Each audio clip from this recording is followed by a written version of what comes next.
Welcome to this explainer. Okay, picture this. You've probably experienced one of modern life's most specific and honestly incredibly frustrating scenarios. You just got a brand new super high-tech garage door opener installed. You proudly pull your perfectly reliable, maybe slightly older car into the driveway, reach up to the visor to press your built-in garage button, and absolutely nothing happens. You press it again, still nothing. Well, fear not. In this explainer, we are going to dive right in and fix your frustrating garage door setup, transforming that silent button press into a flawlessly functioning system. It is completely valid to be pulling your hair out over this, by the way. I mean, you've got a smart, modern garage motor. You've got a great car. They both have power. They both work perfectly fine on their own. So why on earth won't your car just open the door? Well, the issue isn't that something is broken. Not at all. The issue is actually completely invisible. It's a fundamental communication failure between the tech sitting up there in your ceiling and the tech sitting right there in your driveway. Okay, let's dive into this technical language barrier. On one side, you have your car's built-in system, which relies on something called legacy HomeLink. That's an older wireless standard. Now, on the other side, you have your shiny new garage door opener. Modern motors, specifically the ones featuring a yellow antenna wire or a yellow learn button, use a highly updated encryption standard called Security Plus 2.0. Because these two systems use completely different security languages, they literally cannot speak to each other. Your older car is essentially speaking French, and your new garage motor only understands Japanese. No matter how many times you mash that button, they are never going to naturally understand each other. So how do we fix it? We introduce a brilliant little piece of hardware. So the crucial point is that you actually do not program your car directly to the garage motor anymore. Actually, scratch that. You just can't. Instead, you use a HomeLink Compatibility Bridge, which is sometimes called a repeater.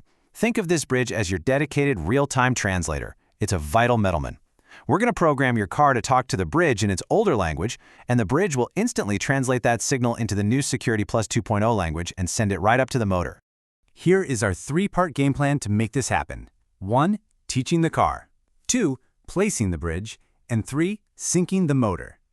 Phase 1. Teaching the car. For this first step, we are completely ignoring that big motor on the ceiling. Our focus is exclusively on your car and the temporary bridge remote that came inside your compatibility kit. First, if you haven't already, you need to clear the car's old settings by pressing and holding the two outer buttons in your car until the indicator light flashes. That gives us a totally blank slate.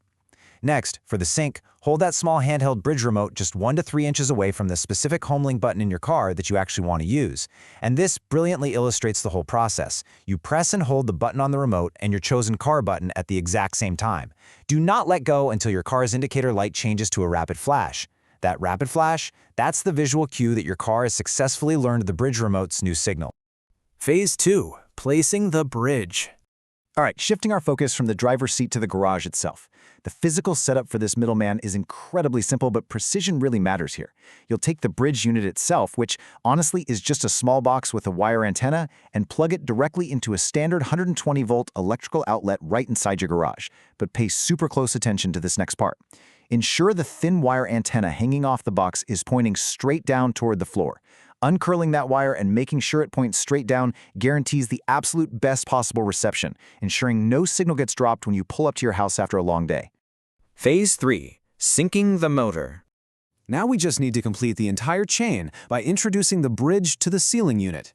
You need to physically locate the brain of your modern garage opener.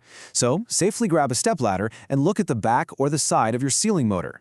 Now what's really interesting about this is that you are looking specifically for a yellow learn button. Simply press and release that yellow button. Don't hold it down, just give it a firm press and let go. You will immediately see an indicator light right next to it begin to glow steadily. And that steady glow means the motor is wide awake and actively listening for a new device. And the exact moment that light goes on, the clock starts. You have exactly 30 seconds to safely but quickly climb down your ladder, make a mad dash back to your car, and jump into the driver's seat. 30 seconds is a pretty generous window, but it definitely adds a fun little bit of urgency to our troubleshooting mission, right? Once you are safely back in the car, within that 30-second window, reach up and firmly press and hold the HomeLink button you programmed back in Phase 1. You are looking and listening for sensory cues from the ceiling motor to confirm your victory.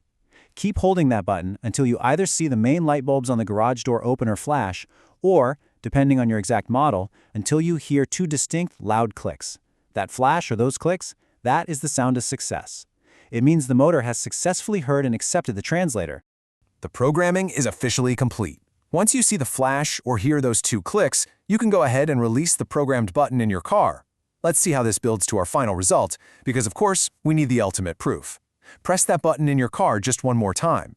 You should hear the motor engage, and you can watch as your garage door finally, magically, begins to move. You did it! You have successfully bridged the gap between legacy and modern technology. You know, you've just taken 2 devices that were fundamentally incapable of communicating and forced them to work in perfect harmony just by understanding the structured logic between them.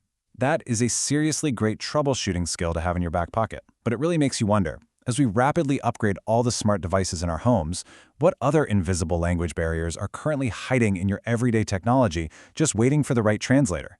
Thank you so much for learning with us today on this explainer. Keep observing, keep troubleshooting, and we'll see you next time.